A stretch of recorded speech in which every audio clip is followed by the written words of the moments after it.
ஆதிபாரதி சீரியலில் இன்றைக்கி ஒரு சூப்பரான எபிசோடு வந்திருக்குன்னே சொல்லலாம். வீட்டோட நிர்வாக கொத்து சாவியை வந்து சாரதாமா வந்து பாரதி கிட்ட கொடுத்துட்டாங்க. ஆதி வந்து பாரதியை வந்து கம்பெனியில் சேர்மன் ஆக்க போகிறாங்க. வேறு லெவலில் கொண்டு போயிட்டுருக்காங்கன்னே சொல்லலாம். அதுக்கு இந்த வீடியோ பிடிச்சிங்கன்னா லைக் பண்ணிட்டு பார்த்து சப்போர்ட் பண்ணுங்கள் ஃப்ரெண்ட்ஸ். தமிழ் வந்து ஓடி வந்து கட்டி பிடிச்சி ஆதிக்கிட்ட வந்து அப்பா என்னை வந்து அந்த ஸ்வேதா ஆண்டி அடிச்சிட்டாங்க அப்படின்னோன்னா, என்ன தைரியம் இருந்தால் அடிப்பேன் அப்படின்னா, பின்ன என்ன மாமா என் மேலே எந்த தப்பும் கிடையாது. வந்து நான் எவ்வளோ மாதமாக கஷ்டப்பட்டு ஒர்க் பண்ணி வச்சுருந்தேன், அதில் வந்து தண்ணியை ஊற்றிட்டாங்க. எதுவாக இருந்தாலும் குழந்தைய வந்து நீ அடித்தது வந்து தப்பு. என்ன தைரியத்தில் அடித்த, மரியாதையாக வந்து நீ மன்னிப்பு கேடு அப்படின்னு சொன்னோன்னா தமிழ் கிட்ட கேளுன்னு. ஓ என்ன மாப்பிள்ள எல்லாரும் சேர்த்து வச்சு என் பொண்ணை வந்து அசிங்கப்படுத்துறீங்க. அப்படி பார்த்தா வந்து பாரதியும் தான் அவளை அடிச்சிருக்கா ஸ்வேதாவை. அப்போ அவளையும் மன்னிப்பு கேட்க சொல்கிறீங்களா? அவள் எதுக்கு கேட்கணும்? என் ஒய்ஃபு. முதல்ல வந்து ஒரு விஷயம் தெரிஞ்சுக்கோங்க. ஸ்வேதா வந்து குழந்தைய அடித்ததுனால தான் பாரதி வந்து அவளை திருப்பி அடித்தா. இதில் ஆக மொத்தத்தில் எல்லா தப்பு ஸ்வேதாவோட தான். மரியாதையாக மன்னிப்பு கேளு அப்படின்னோடனே, கண்டவ முன்னாடிலாம் என்னை வந்து விட்டு கொடுக்குறீங்கல்ல மாமா, இதெல்லாம் வந்து கொஞ்சம் கூட சகிக்கலை அப்படின்னோடனே, இங்கே பாரு ஸ்வேதா உனக்கு அவ்வளோதான் சொல்லிட்டேன்னு கையை தூக்கி கத்த ஆரம்பிச்சிட்டாப்புல நம்ம ஆதி.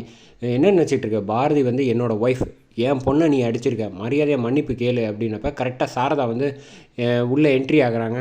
என்ட்ரி ஆனோடனே வந்து என்னாச்சு, ஏன் எல்லோரும் டல்லாக இருக்கீங்க, என்ன பிரச்சனை, ஏதாவது பிரச்சனையா அப்படின்னு தமிழ் வந்து பந்தை தூக்கி லேப்டாப்பில் போட்டுட்டா, அதனால் ஜூஸ் கொட்டிருச்சு. அதனால் லேப்டாப் வந்து ஒர்க் ஆகலை.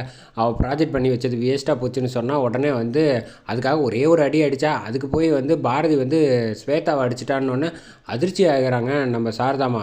ஆதி வந்து செம கோவத்தில் இருக்கிறத பார்த்தோன்னா வந்து சரி சரிப்பட்டு வராது. ஸ்வேதா மரியாதையாக மன்னிப்பு கேளு அப்படின்னோன்னா, அதெல்லாம் கேட்க முடியாது, என்ன நினச்சிட்டு இருக்கீங்க அத்தை அப்படின்னோன்னா பலார்னு அடிச்சிடுறாங்க ஸ்வேதாவை.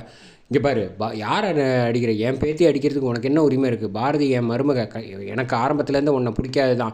பட் இருந்தாலும் கல்யாணம் ஆயிடுச்சு. ஆனதுக்கப்புறமேட்டுக்கு நீ என் மருமக, அவள் என் பேத்தி. இதை மாற்றவே முடியாது யாராலையும். மரியாதை ஸ்வேதா மன்னிப்பு கேளுன்னா ஸ்வேதா மன்னிப்பு கேட்டுடுறாங்க. கேட்டதுக்கப்புறம் ரூமுக்குள்ளே போயிட்டு இதோட எனக்கு ஒரு அவமானம் வேறு எதுவுமே கிடையாது அப்படின்னு சொல்லிட்டு செம்ம கடுப்பில் வந்து வீட்டுக்கு ரூமில் வந்து பேசிகிட்டு இருக்கப்ப ஒன்றுமே நடக்காத மாதிரி கரெக்டாக வந்து சாரதா வந்து வாங்க சாப்பிட போகலாம் அப்படின்னோடனே, என்னத்தான் நல்லா இருக்குது, தொட்டிலையும் கிள்ளி விட்டுட்டு நீங்கள் வந்து இங்கே கிண்டல் பண்ணிக்கிட்டு இருக்கீங்களா அப்படின்னோடனே, இங்கே பாரு உன்னை அடித்தப்ப எனக்கு மனசு நல்லா வலிச்சுது தான். நல்லா தெரியுமே, அவன் முன்னாடி என்னை அசிங்கப்படுத்தினேன், வேறு என்ன பண்ண சொல்கிற?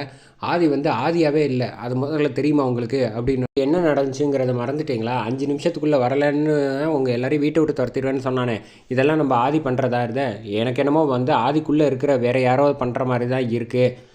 முதல்ல புரிஞ்சுக்கங்க, ஆதி பாரதியை வந்து நம்ம வந்து ஜெயிக்கவே முடியாது. அது அவங்க போக்கில் விட்டு சாணக்கியத்தனமாக தான் ஜெயிக்க முடியும். முதல்ல வந்து அதை புரிஞ்சுக்கங்க. என்றைக்கா இருந்தாலும் பாரதியை நான் மருமகளாக ஏற்றுக்க மாட்டேன். இந்த வீட்டுக்கு மருமகன்னு ஒருத்தி இருந்தால் அது ஸ்வேதா மட்டும்தான். அதை முதல்ல புரிஞ்சுக்கோங்க அப்படின்னு. என்னக்கா நீங்கள் சம்மந்தம் இல்லாமல் இந்த துரை சொல்கிற மாதிரியே வளர்ற அப்படின்னு. அதெல்லாம் வளரல, உனக்கு புரிய வேண்டிய நேரத்தில் உனக்கு புரியும். நம்மளை வீரின ஒரு சக்தி இருக்குங்கிறத நான் புரிஞ்சுக்கிட்டேன் அப்படின்னு சொல்கிறாங்க. ஓ அப்படியா விஷயம், சரி என்ன அக்காவும் இப்படி சொல்கிறா, இப்போதைக்கு அப்புறம் பேசிக்கலாம் அப்படின்னு சொல்லிட்டு இந்த பக்கம் பாரதி வந்து இங்கே ரூமில் வந்து திங்ஸ் வந்து மடிச்சுக்கிட்டு இருக்காங்க, புடவை இதெல்லாம். கரெக்டாக ஆதி பின்னாடியே வந்து டக்குன்னு ஹக் பண்ணுறாங்க. ஹக் பண்ணோன்னே வந்து என்ன பாரதி கையை விடுங்க, ஆஃபீஸுக்கு போகணும் அப்படின்னு, இப்போ தான் நீங்கள் பொறுப்பாக இருக்கணும் அப்படின்னு. அதெல்லாம் முடியாது, நீ என் ஒய்ஃபு, நான் வந்து எனக்கு எல்லா உரிமையும் இருக்குது அப்படின்னு சொல்லிகிட்டு இருக்கவ உடனே தமிழ் வந்துடுறாங்க. தமிழ் வந்தோடனே கண்ணை மூடிட்டு, அப்பா நான் எதுவுமே பார்க்கல அப்படின்னு சொன்னோன்னே, இங்கே வாங்க செல்லம் அப்படின்னு சொல்லிட்டு, உங்களுக்கு புது ட்ரெஸ் இருக்குது, அம்மாவுக்கும் புது ட்ரெஸ் இருக்குது அப்படின்னு. பாரதி எதுக்கு அப்படின்னோன்னே, நான் உனக்கு வந்து பெரிய பதவி கம்பெனியில் வந்து கொடுக்க போகிறேன், அதுக்கு நீ வந்து இன்றைக்கி நான் உன்னை இன்ட்ரடியூஸ் பண்ண போகிறேன் அப்படின்னு தலையில் நெத்தியில் இப்படி அடிச்சுட்டு செல்லமாக சொன்னோன்னே சரி போகலாம் அப்படின்னு ரெடி ஆகுறாங்க. இந்த பக்கம் ரெடி ஆகிட்டு இந்த பக்கம் தமிழ் வெளில வந்தோன்னே, என்ன புது ட்ரெஸ்லாம் போட்டிருக்கீங்க அப்படின்னு சொன்னோன்னே, வெளில கம்பெனிக்கு போகிறான் அப்படின்னு சொன்னோன்னே, ஓ அப்படியா விஷயம். இன்னொன்று ஸ்வேதா வந்து கத்த ஆரம்பிக்கிறாங்க. இந்த மாதிரி வந்து அவளெல்லாம் வந்து ஆஃபீஸ்க்குள்ளே உள்ளவே விடக்கூடாது அத்தை, இவ்வளோ தானே விஷயம், விடு நான் பார்த்துக்கிறேன் அப்படின்னு ஸ்வேதா முன்னாடி சொல்லியிருந்த ஃப்ளாஷ்பேக்கை ஒரு செகண்ட் யோசிச்சு பார்க்குறாங்க சாரதாமா. உடனே வந்து சாரதாமா வந்து எங்கே அப்படியா விஷயம், நான் வந்து இந்த வீட்டு மொத்த நிர்வாக பொறுப்பையும் கொத்து சாவிலேருந்து எல்லாத்தையும் பாரதி கிட்ட கொடுத்துட்டு காலையில் சமைக்கிறதுல ஆரம்பித்து எல்லாமே ஓம் பொறுப்பாக இருக்கணும்னு நினச்சிருக்கேன். இந்த அண்ணன் கொத்து சாவியை முதல்ல வந்து எடுத்துகிட்டு வான்னு சொல்லி எடுத்துகிட்டு வந்து பாரதி கிட்ட வந்து கொடுத்துட்றாங்க. ஸ்வேதா வந்து சந்தோஷமாக சிரிக்கிறாங்க. இனிமேல் நீ ஆஃபீஸுக்கு எந்த ஜென்மத்துலையும் வர முடியாது அப்படின்னு நினைக்கிறாங்க. கொடுக்குற மாதிரி வீட்டில் வேலைக்கார மாதிரி நடத்திக்கலாம், பொறுப்பாக பாரு அப்படிங்கிற மாதிரி சொல்லிவிட்டு இந்த பக்கம் சாரதாம்மா யோசிச்சுட்டு இருக்காங்க.